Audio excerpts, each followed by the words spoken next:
do that kind of work myself anyway, but I didn't need to do any of it. The biography was there, and all I needed to do was really kind of make the connection between the original source material and what Brian and the writers were putting together. But in terms of how deep it was, I mean, it was obviously all just in the imagination. There was no real practical way of accessing it. And staying with the humour of the cast and crew that work on it, because if you don't, then it's a terribly dark and depressing place to visit. But it was a very buoyant shoot, really. Can you find a humanity in a character that's that twisted? I hope so. I feel like maybe we did, but I don't know yet because I haven't seen the whole thing in its entirety. We'll find out if people relate it.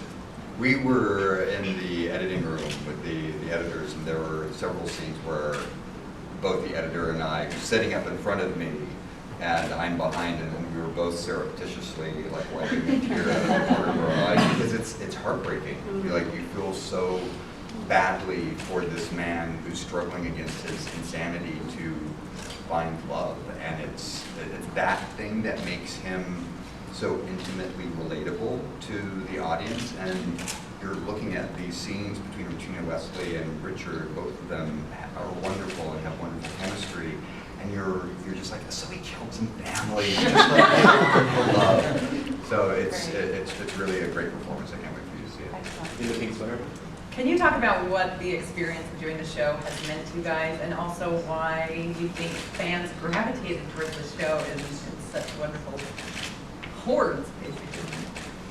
Well, we were actually just talking about this coming out of our panel and being in front of so many that they have stayed with the show from the first season, first episode.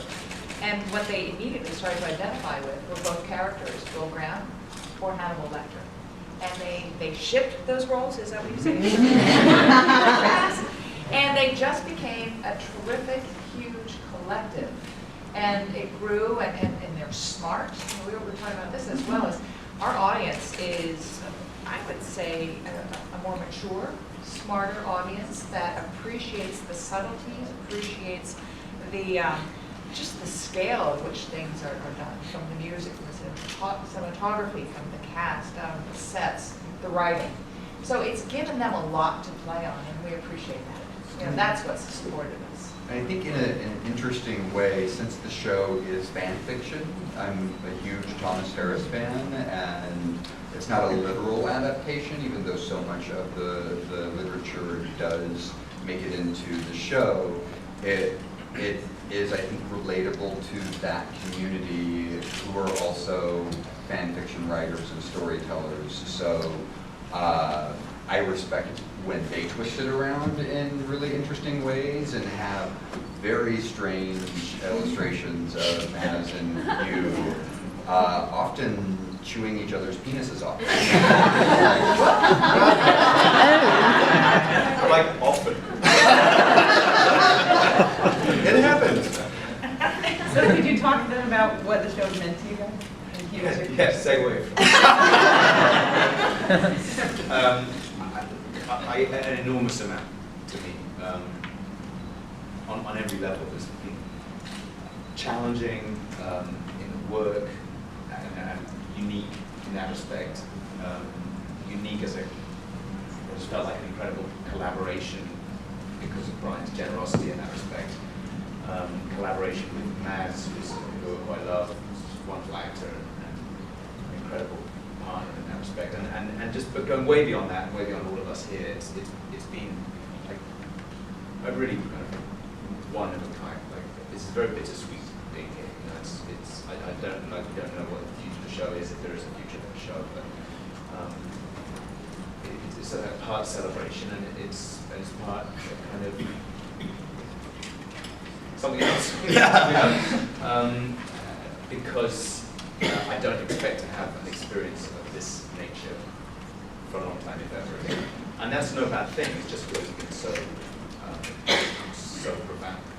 One of the things that was very satisfying for me in telling the story as someone who's interpreting another writer's work is that it wasn't mine, so I didn't have the arrogance of saying like, no, this is the right way. I mean, I did for a lot of things but it also left room to collaborate with Hugh and Maz and Richard on the Red Dragon in ways that they saved my ass when I was staring at a script going like what is missing from this?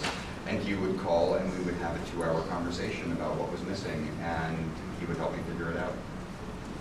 For me, it was important. It's the first thing that I've done out of the gate since Dino passed.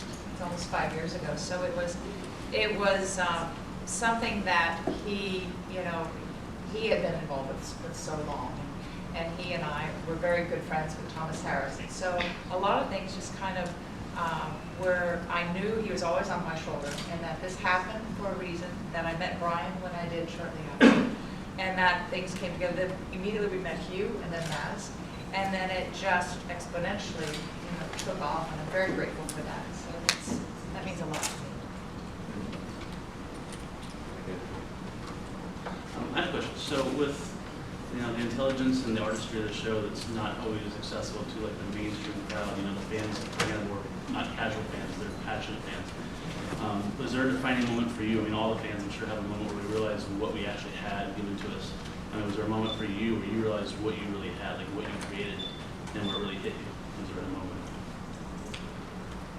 I think coming into, it was either the first season or the second season, convention hall, and seeing how many young women were in the audience, and that delighted me to no end, to have a relationship with a fan community that was young people who were very intelligent, very articulate, very open to new and weird things, and being able to champion them as individuals as they have championed the show. That was a pretty great moment. Right here. If you come back for another season or a movie, do you think you'll be able to get all of the key players back? Are you pretty confident about that? Everybody is really fond of each other.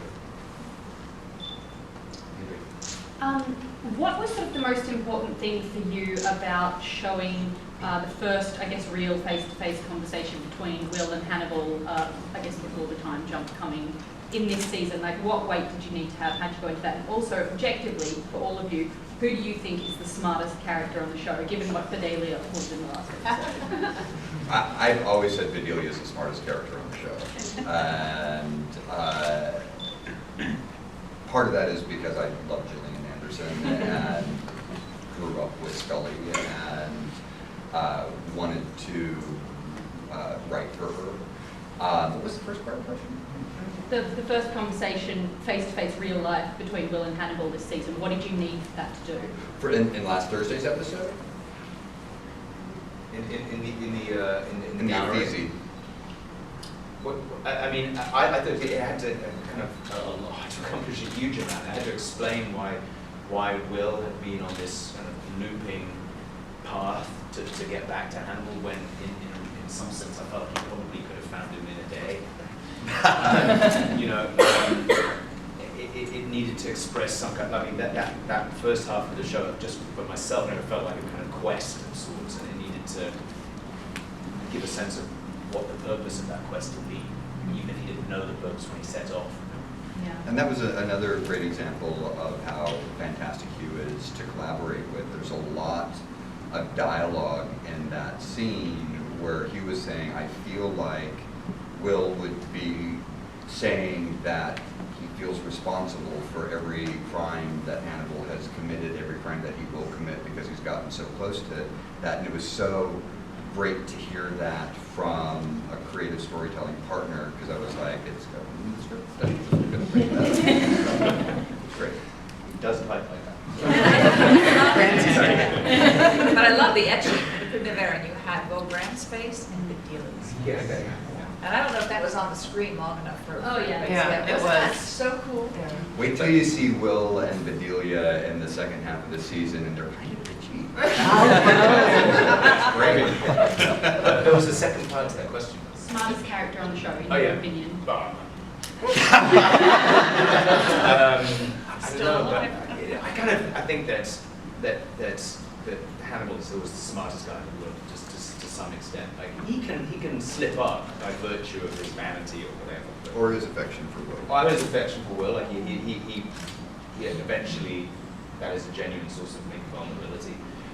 But he's always one step ahead. I mean he's not infallible, but he's the next best thing. Richard, how about you, like from watching?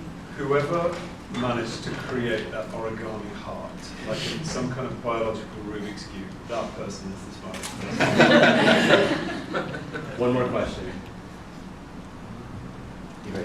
I think I've read some reports that if things go on, as we hope they do, that Clarice might be introduced, and I guess two-part. How might we see her introduced, and who else would you, given your carte blanche, like to see added to the future?